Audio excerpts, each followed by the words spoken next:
work within Red Letter Christians on all of our social media, all of our platforms. And she is multi-talented. And she's gonna be hosting tonight. So as everybody trickles in, y'all, let me just say, welcome to book club. If this is your first time, you're very welcome. If this is your a regular every month, obviously we always love seeing you. I will tell you a few things, and then I'm quickly going to get out of the way because I'm excited about the conversation. So first of all, you might notice behind me, I've got one of the wonderful Christ in the Rubble icons by Kelly Lattimore. Most of you, like 1,200 of you, donated to Relief in Gaza, and you will be getting one of these if you haven't gotten it already. So we raised over $130,000 for relief that's all going to Gaza. We'll be releasing all of the groups that's going to. We're excited, but we wanted to make sure that we have everybody kind of all the information. So if people want to keep giving, you can. And we have the original one, by the way. That's not it. It's in an undisclosed location. But anyway, so we got that going. This month, there's a whole bunch of stuff going on. You're here tonight, so I know that you're excited about this. If you don't have your book, get it handy.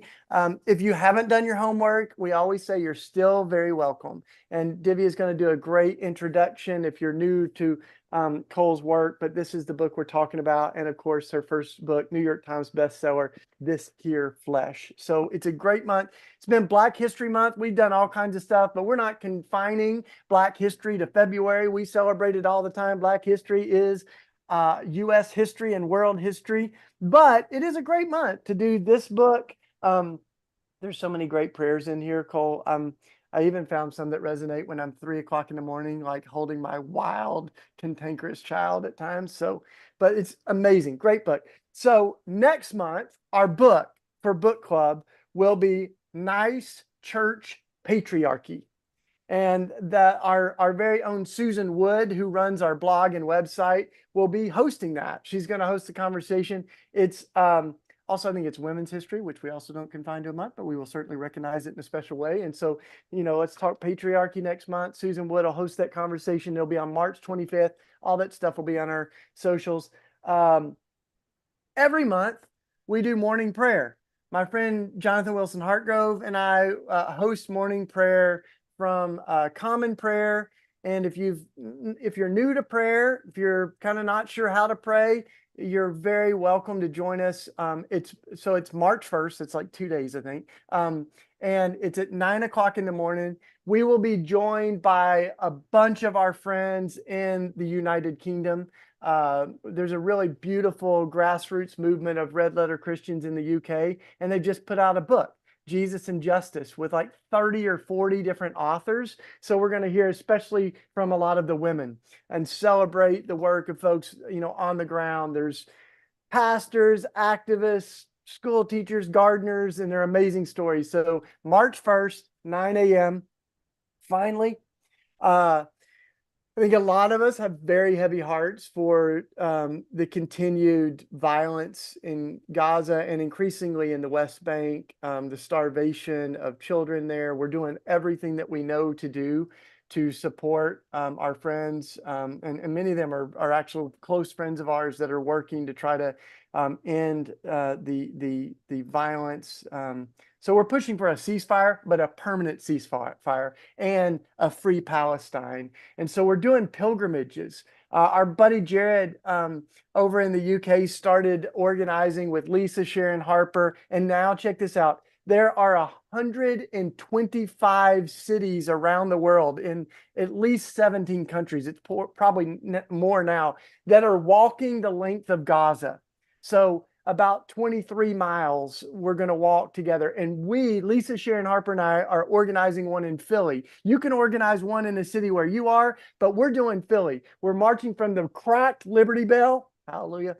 There's a sermon there, Cole. The cracked Liberty Bell all the way to Lockheed Martin, which is one of the biggest war profiteers in the world. The bombs and the airplanes that are dropping the bombs in Gaza are made right here outside of Philadelphia. So for Holy Week, starting Palm Sunday, this is a lightweight walk. So we're only doing like 4 miles a day. And if you can't walk it, you can come in solidarity in other ways. But we're going to walk that 20 miles to Lockheed Martin. And on Good Friday, we're asking everybody to show up at the headquarters of Lockheed Martin, where we will participate in a direct action that I cannot talk more about because this is an officially sponsored Red Letter Christian event. But please join us on Good Friday. All the information will be on our website.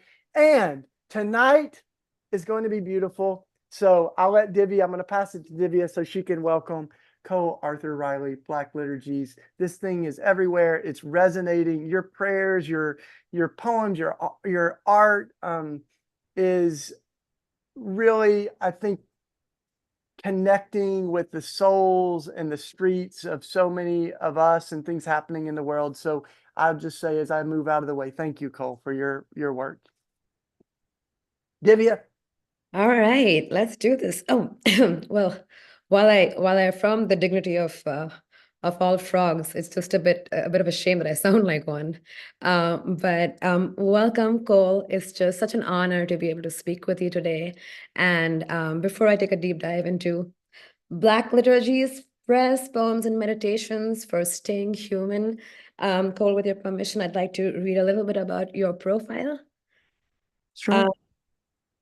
Cole Arthur Riley is a writer and a poet. She is the New York Times best-selling author of This Year Flesh and Black Liturgies. Her writing has been featured in The Atlantic, Guernica, the Boston Globe, and the Washington Post. Cole is also the creator of Black Liturgies, a space that integrates spiritual practice with Black emotion, Black literature, and the Black body, and a project at the Center of Dignity and Contemplation, where she serves as curator. Born and for the most part raised in Pittsburgh, Cole studied writing at the University of Pittsburgh. She once took a professor's advice very seriously to begin writing a little every day and has followed it ever since for nearly a decade, or I'm guessing more now. When deciding, so Cole, it seems like you've always known that that writing was going to be your calling. I would say so. I mean, maybe not in the exact way. I don't think I had an imagination necessarily for what has happened, but I've always written and I've always been most honest in writing. I was a very quiet kid, and my family says I wrote more than I spoke, and so something has been there since I was little. Yeah, I mean, because when I was deciding on a college major, I can tell you I had no idea that it was going to be, like you seem to have known that, okay, I'm going to study writing at the University of Pittsburgh. Well, I'll complicate that a bit by saying I started as a physics major. Oh, really? Okay. And I didn't actually switch. I switched so late. I was 3 years in, I switched Okay. to writing. But all along I had been taking a lot of, extra classes in our English department. But yeah, I tried to resist it. Yeah, yeah. But you've been writing a long time, right? Like Mhm. right from the time you were a kid. I mean, that's what you said in This Year Flesh. You've been writing Yes. for a very long time. Tell Hmm. us more. Tell us more about where your journey began. Um, well, it begins with a very, very quiet girl. I had something called selective mutism, which is it's an anxiety disorder where you feel unable to speak in certain settings. And for me, that looked like any place that wasn't, around anyone that wasn't my immediate family. I really struggled. And um, even once I began to express myself verbally more, I still was a very shy child for most of my life through high school. And um, but when I was little, I would write a lot and journal every day. My father was really big. I mean, he's not a writer, but I think he knew that I needed something to kind of help me connect with the world around me. And so he encouraged us to journal. He would have us write poems and little stories to get out of chores or to get money or in order for us to go to our a friend's house. I didn't have a lot of friends, so mine was mostly to get out of chores. It was write a poem on the color yellow or So he was, I think, from a very young age, drawing me into that kind of creative dimension of my life and of expression. Mhm. Right. Poetry as payment. That's first. Yeah. Yeah, I don't know how all of my anti-capitalist, comrades would feel about that, but poetry is currency. But I think words were a kind of currency in my house, and some of that functioned in beautiful ways. Yeah. I mean, look at you now. Um, Tell me, you talk a lot about your father, and you also talk a lot about your grandmother, but who are the people in your creative journey, both, within your lived experience, and also, who were the literary and spiritual folks who kind of informed the person you are today and the kind of work that you're now doing? Hmm. Well, I had um, a kind of dual awakening in college. It was the first time I began to kind of seriously attend a church and found myself. I had gone here and there growing up. My family's not particularly religious. I didn't, read the Bible or pray or talk about Jesus or things like that.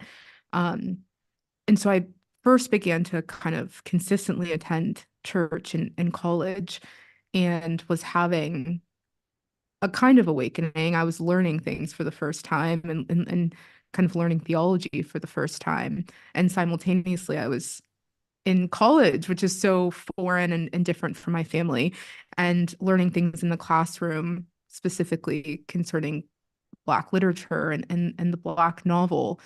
And all of that was new to me. I'd never read Toni Morrison before college.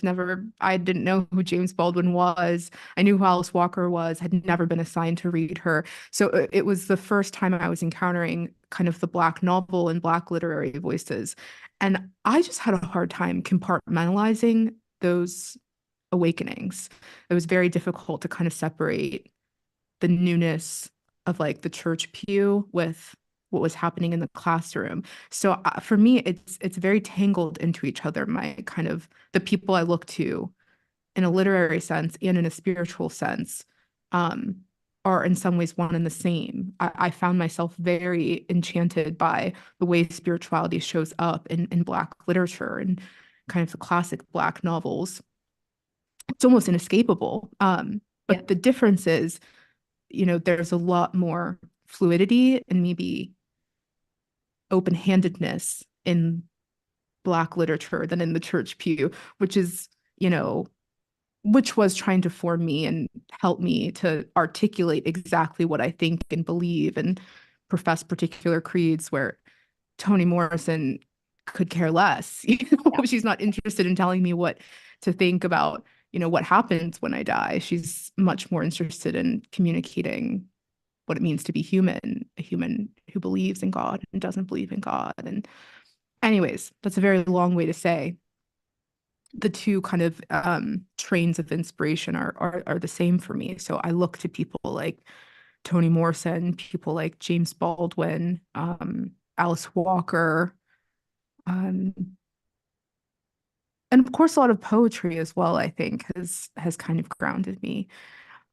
People in my life, my father, of course, my grandma, but as I've gotten older, I found myself gravitating toward poets and artists and people who aren't really threatened by my belief or disbelief, and in that way, I don't feel like my belonging is at stake. I can kind of expand and think and question um, without so much risk. Yeah. I mean, it's also interesting to me that you said, during college you were reading what at least I think of as Black liberation literature, and then on the other hand you were entering church spaces anew, and you're kind of holding those tensions of both together. How were they conflicting, and how were they also speaking to each other at that time? I think they were speaking to each other in that up until that point, I thought of myself as, like a very rational, I believe I thought of myself as someone who doesn't really entertain the idea of like the invisible things, and I thought belief in God, belief in the unseen um felt not foolish, but just something that I didn't feel like I could access, or that I needed to be a particular kind of person in order to access. Um, and I've always been a cynic. I'm working on it. A skeptic, and in that way, like it felt like belief was always going to be very far from me. And I think what they shared in common was a kind of freedom to think, okay, this isn't frivolous, this isn't tangential to the human experience. This isn't like the spiritual dimension of one's life isn't just it's inescapable. It's not something that you can pick and choose. And as Right. a writer, if I'm going to write something honest, I have to, if I'm trying to write something honest about the people I come from, I have to contend with the spiritual dimension of what it means to be Black in America. And so I felt a compatibility there of, this isn't tangential. This is central to what it means to be human, and certainly a Black human coming from who I come from.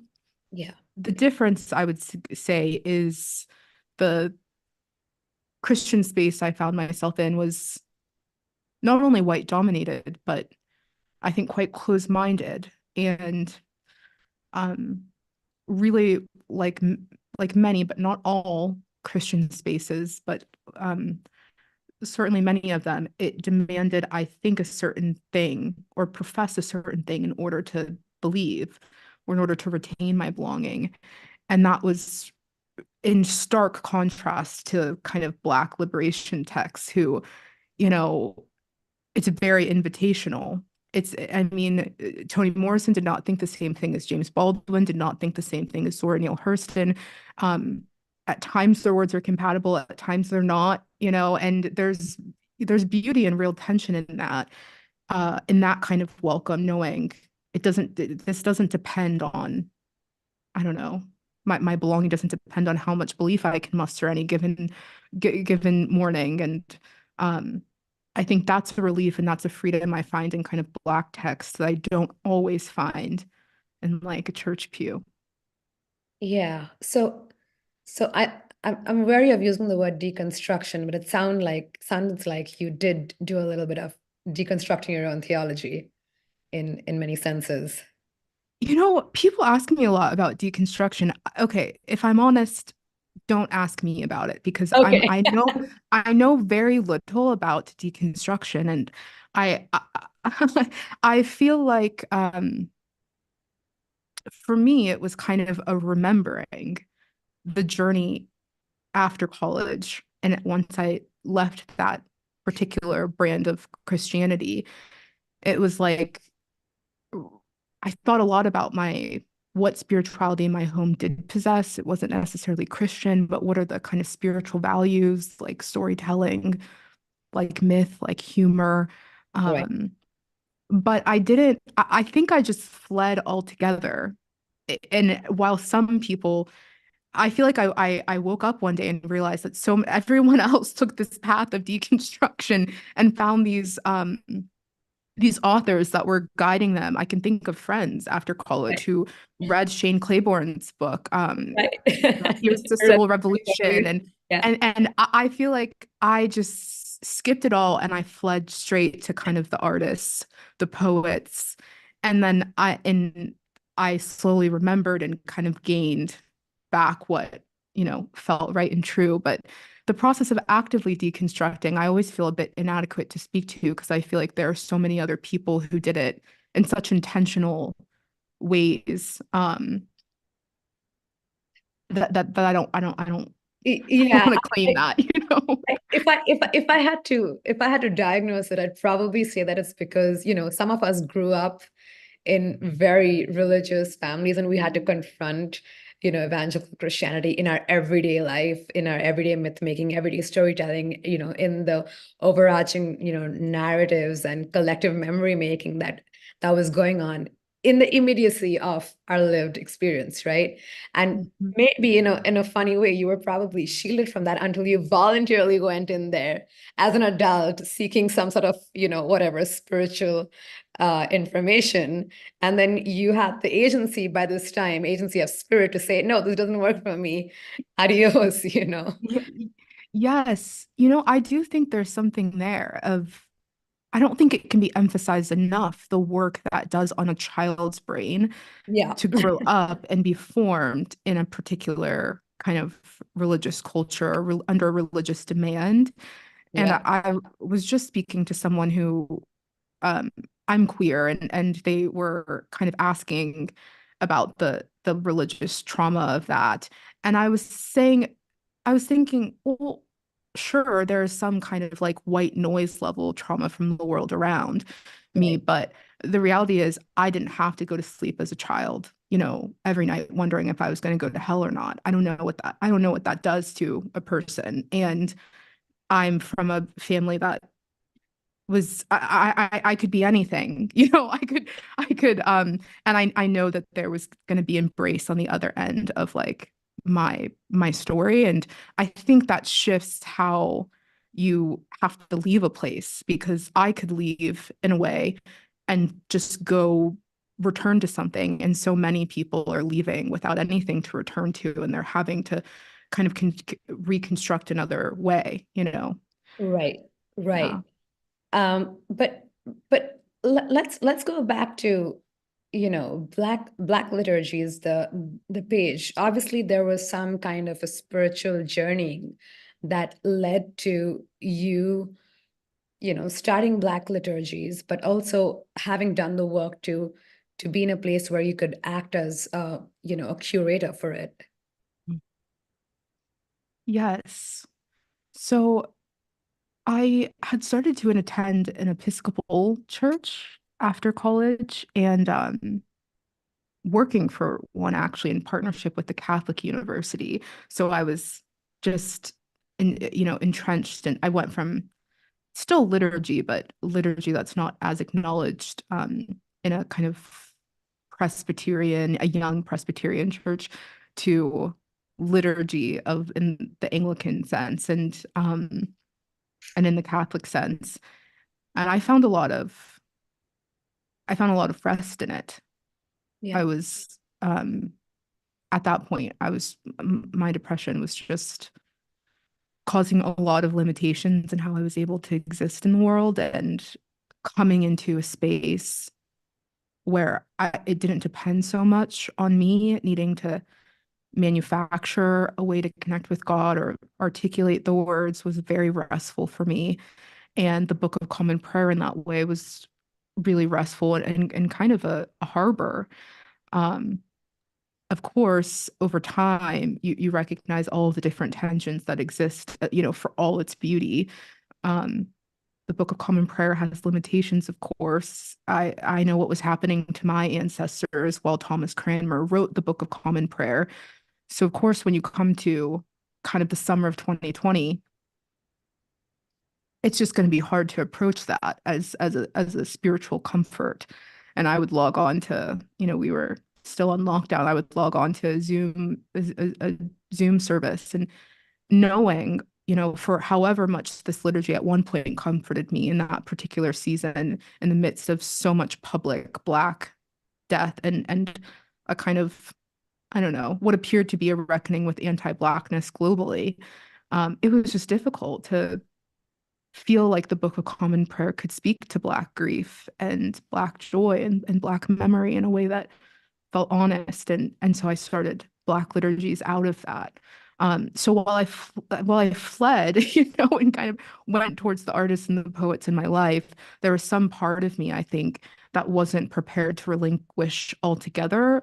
One, this sense of connection to the divine, but also um, this this sense of connection to to tradition and to a liturgical form of connecting with God. So Right. when the time came, if I tell people, if I was going to do anything to contribute to anything that summer, I knew it was going to be writing. The question is just what kind. And I was, I think, feeling near to God in that season. Yeah, and you were not just writing, you were writing and curating a sort Mhm. of, you know, in my opinion, a sort of liberation ready reckoner. And what I thought Black Liturgies was doing, and I mean, of course, the book is a different story, but the Black Liturgies, the page, what I felt it was doing was that it was providing not just, it was rooted in the Black experience, but it was providing so many people from so many different marginalized communities with some sort of an emancipatory vocabulary, which they probably never had access to until then. And I'm saying this specifically because I come from India, and when I was looking through, I was looking at all my friends who follow your page, and there's just so many Dalit activists and scholars who are following your page, and I had about 50 friends of mine, all of whom are from India, and they were all following you.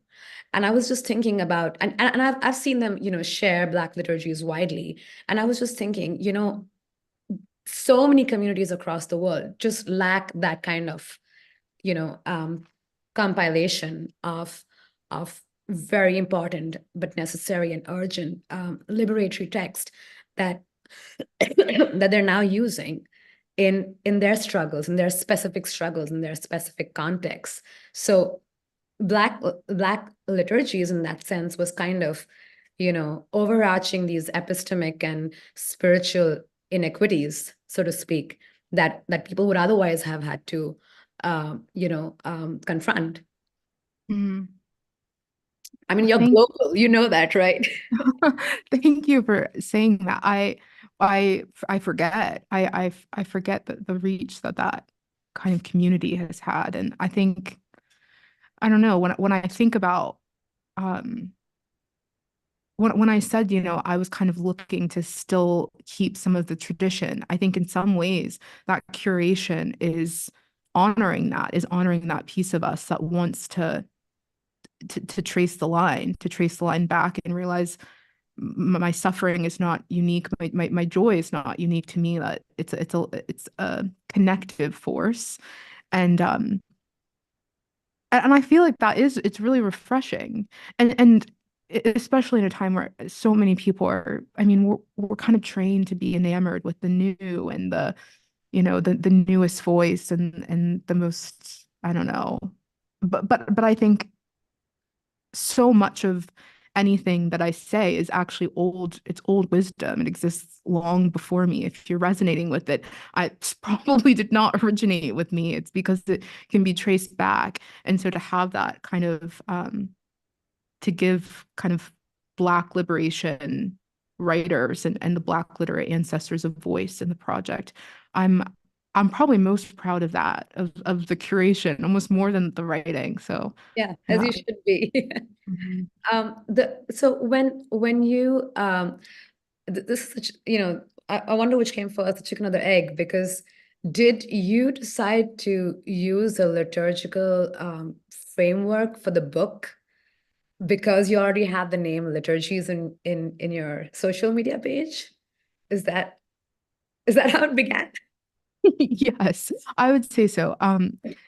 A few weeks after I started the page, I started to get DMs from people saying, "Can you assemble this into, a book, or can you put this into a PDF?" Or, and I just didn't really have imagination for it at that point. I say that the community did before, much earlier than I did. And then, 2 years later, I released This Here Flesh, which is absolutely not the book that they were asking me to write. And still they accepted it with such care and with such advocacy. And it's why the book This Here Flesh did well. I'm keenly aware of that it's because of that particular community, and not everyone's digital communities translate to book sales. And so I felt this responsibility. I'm like, they've been waiting. I want to honor what I've been doing with that space and kind of give them this physical artifact, but I want it to feel familiar but not boring, So I came up with this format that I think is reminiscent of the digital project, of course, but it's not an exact mirror but hopefully anyone that's familiar with that project will find themselves on some level on the page. Right, right. But the liturgical format, I mean, I find that you kind of employed it in a very subversive way, because you have your own stories, which is great because you're kind of centering the Black story, right? You have poetry, you have embodied, breathing exercises, you have reflections, you have your favorite, poetry, and then you also have kind of the benediction and all of that. So talk to me a little about how you came up with that process. Mhm. I wanted something that felt, well, I wanted everything. Yeah. I wanted it all. I still don't quite know how I convinced my editor to let me have it all. But I'm, I think there are so many different ways, there's so many different paths and to connect with God. And for some people that's, and depending on the day it changes, but for some people that's poetry and the imprecision and the kind of imagery of the poem. And for some people that's interior examining kind of the questions for contemplation. And I just wanted all of it, all of these different kind of paths or maybe rooms that people could enter and exit as they wanted or as it felt safe for them. Yeah. I say, I don't think there are parts of it, that aren't going to feel right to certain people or, depending on what religious trauma you have, even there are parts that you may want to avoid, but be able to enter and exit different rooms and kind of know what they each stand for. um but I also had an imagination for, okay, could this be used, could this actually be pieced together in a way that could create a communal gathering, that felt coherent. Um and so of course I drew inspiration from kind of Christian liturgy throughout time, where there's some element of truth telling, there's some element of kind of uh I mean, in the Episcopal churches, you say the prayers of the people, where you kind of get into the interior life, the world around you, the justice on a global scale, a local scale. So anyways, I wanted it to feel as if it could be taken out of the book and practiced into community if you assembled a lot of different components. Right. Although I felt so for all of you who haven't read the book, the first portion is divided up under the category of stories, and then the second portion is categorized by time. So you have liturgies for different times of the day, different times, different important days like Kwanzaa and Mother's Day and things like that. So it's very diverse. It's a very diverse book, and yet it kind of packs in very compactly a sort of liturgical tradition that is rooted entirely and unapologetically in Black experience. Would that be a safe summary, Cole? Yeah, I love that summary. I'll take that. Put that on the Okay. book. Yeah, and I think what really spoke to me more than anything else is that you kind of open up the space in the room for anger. Mm. There was in a lot of liturgy you're just like, oh, please God forgive me, but here you're like, no, you need to come here with reparations, you need to come here with reconciliation. So Mhm. there's a lot of room for not just people being forgiven, but also people you're also holding space for people to forgive, for black people and the Black soul to forgive. Yeah. um, which I mean, for me at least, that was really moving. But I'd love to read from it's just one of my favorite passages from your book, in the chapter Dignity. Um, it says, "For those who dare degrade, God who keeps watch, woe to those who dare degrade us. May we see them for what they are and call wicked by its name. Awaken in us a sacred intuition that exposes those who work exhaustively against our welfare. We're tired of protecting them. We're tired of easing them into the realization of their own violence, the ugly that has made its home in them. May they writhe in the night. May their inner worlds tremble. May this make the secret guilt that drives them grow loud enough to shame them. Let the sound reach those who need protection. And may we have the wisdom to trust our instincts, believing ourselves when a space or moment doesn't feel safe, even if we cannot articulate why. God, keep watch, keep guard as we wait for the day when the terrible become human again. May it be so. Wow, there's just so much power and beauty in just kind of holding space for that kind of anger and that kind of rage.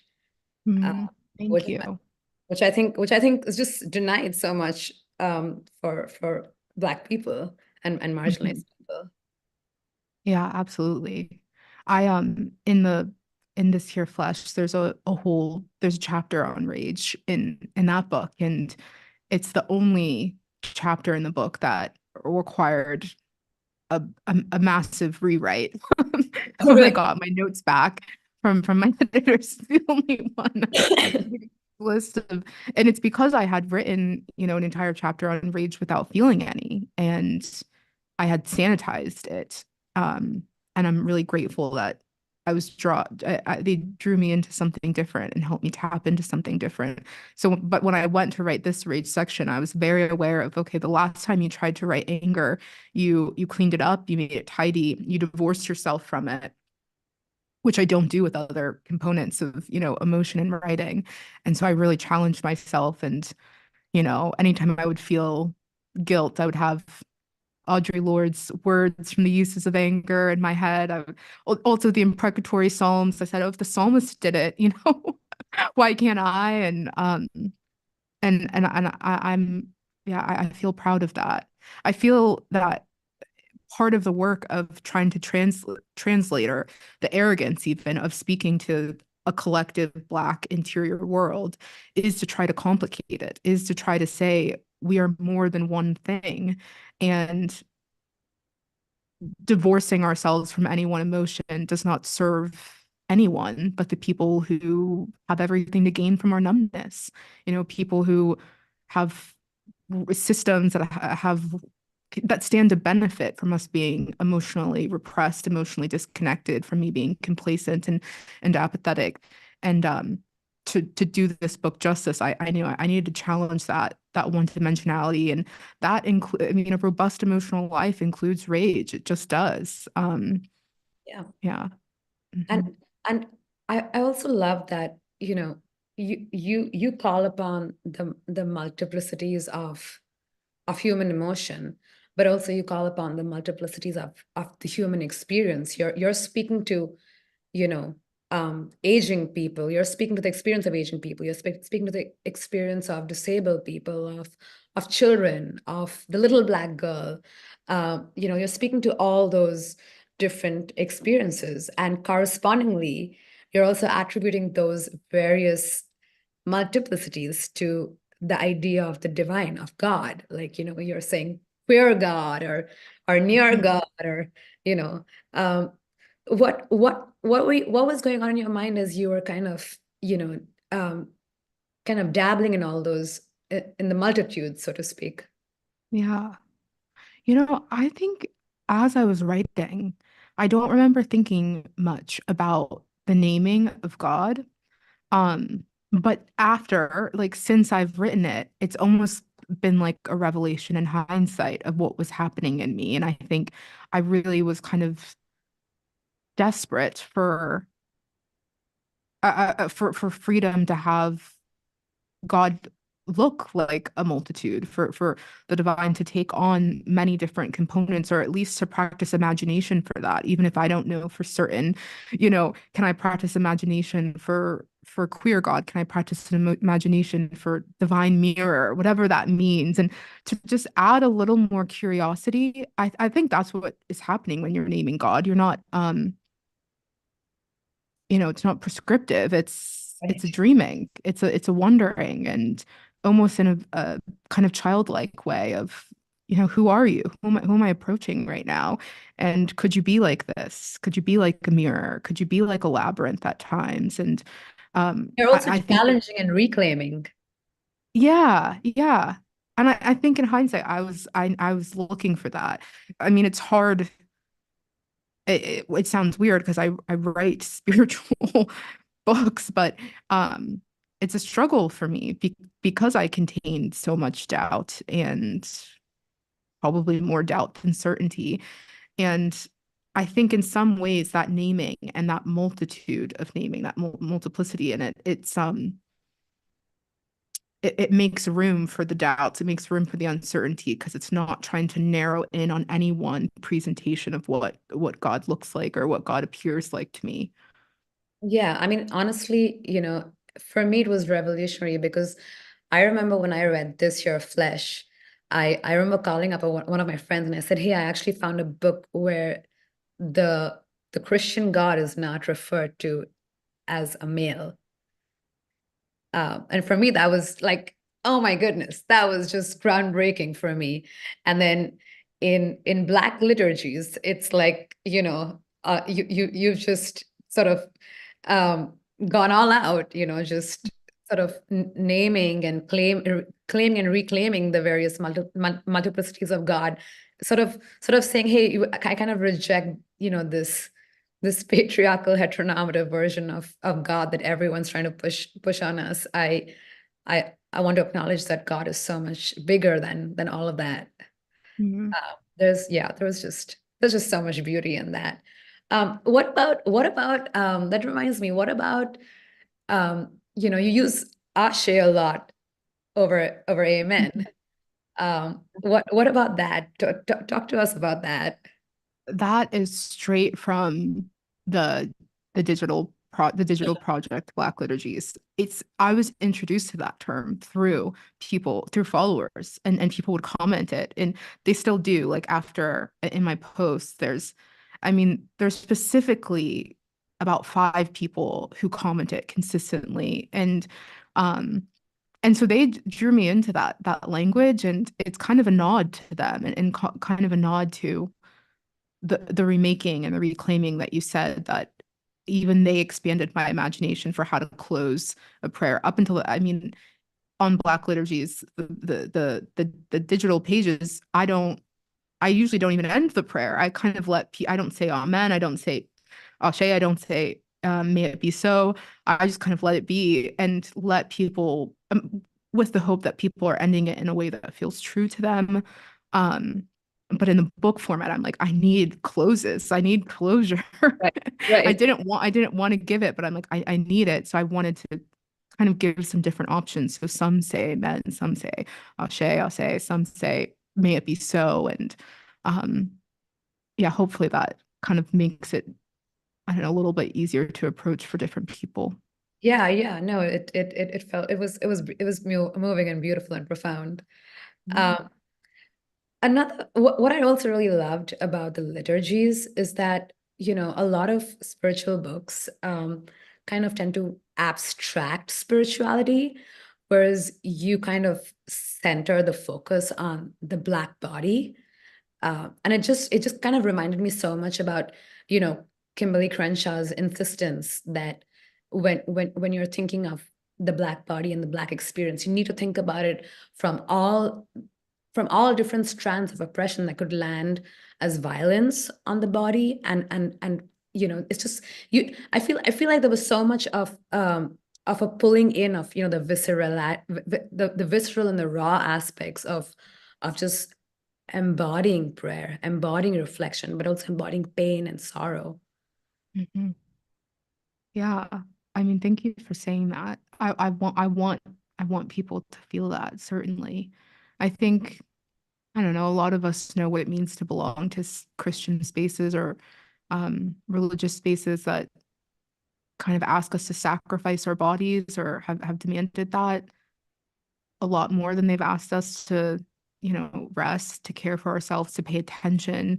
I think many of us have been taught that the body can't be trusted, that it's deceitful even, or I think there's a counter narrative that actually the body carries a lot of wisdom, a lot of deep intuition. And um yeah, and I hope that when people encounter my work, they feel like they're meeting it in their bodies, not as just not just as a mind divorced from the rest of them. That's costed me greatly, that kind of divorce, and I don't want to perpetuate it in the world. Right. Mm. Right. And it's beautiful because you also, while you talk about, pain or anger and all of those things, you're also adding the embodied practice of, breathing exercises, inhaling and exhaling, good and the bad. What was your what led you to that beauty? Of breath practice specifically? Yeah. And including that in liturgies. Mhm. I well, it's a very practical answer. And in that I had started to write little breath prayers for myself a little bit after I started sharing Black liturgies on Instagram. And I would, throughout the day, do a breath practice for myself, just to remind myself that there were real people on the other end of the words, encountering the words throughout the day, not in the same time as I was. And so it was just a kind of way to tether me to them. And I had told someone, and they were like, why don't you just share those? Why aren't you? Right. And yes, I owe that person a lot, because I I was telling people to be in their bodies and stay in their bodies in a on an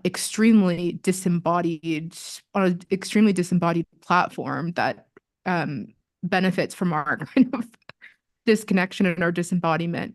And Right. so I started to slowly incorporate the breath practice. And over time, it's felt almost more honest to me than the actual written prayers, in that they're a little easier for me to approach. I don't have to have so much language put to them, but I can kind of connect my interior world with this physical rhythm in me. Um, and I need that. I mean, especially in times like this, when, with everything happening in the world, and I mean, in Gaza, the West Bank, Congo, Sudan, I'm out of words. I don't have much left to say. And so what does prayer look like out of that void? And I think the answer can look like in the body, that there is real wisdom, and the body can be a real portal to connection with God apart from articulation. Right, right. And and that kind of takes me to, you've never shied away from centering the story. When so much of a lot of spiritual literature can just go on pontificating without really centering the story. And you sort of center the story, you sort of center community. In fact, can I read my favorite passage from your book, the one that I've got? Yes, please. I love hearing you read. Okay. So this is like I've come back to this a lot of times. This one is called For the Kitchen. God of the kitchen table. We are grateful for the mysteries of our mother's kitchen, our grandmother's frying pan, our father's spices. May our kitchens belong to a legacy of resistance and reclamation. In a world where we have not always been granted agency, may we choose and experiment. Under a patriarchy that does not trust Black women, may we trust ourselves, eyeing every seasoning, feeling the recipe not as command, but as soul. Remind us that this is a site of innovation, at times making miracles of what little we've had, our hands multiplying food in divine mystery. Protect the kitchen conversations, the laughter, the community organizing, the remembrance that are so often practiced at the table or counters as we wait for food that will remind us of what we're worthy of. And as we think back on all that has formed us throughout time, may we remember that what happens here is sacred, that we've made a space for us. May we eat and be filled. Ashe. I could write an anthropological thesis on this. On community, on collective memory, you wrote about how you were looking through your grandmother's things and there was just like not that much of material memory. But I think about black families and how maybe food was their index for memory, and culture, Mhm. and togetherness and community. Yeah, I love that. I love that passage. I go back to it all the time. Talk to me more about it. Yeah.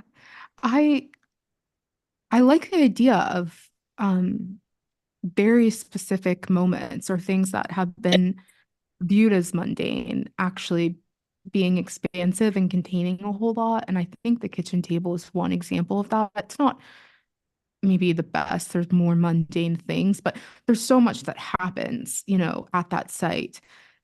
And um and I think that can be translated to a lot of different mundane activities to realize throughout our days we are making a way. We're ultimately making a way to survive, to honor each other, to remember, to connect. And there's so much beauty in that, waiting to be held, waiting to have someone witness it, and we have these moments where we witness it in fragments, where maybe you look up from the table and you have that moment where you realize, oh, this is going to stay with me.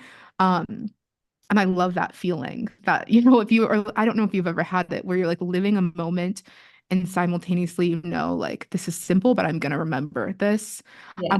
I think I want that moment in some of my writing and certainly in some of my prayers of like there are elements of what it means to be human um that yeah, maybe people don't immediately see as a thesis, you Yeah. know, but actually there's so much meat there. There's so much to it of what's happening. And yeah, I love Yeah. that you read that.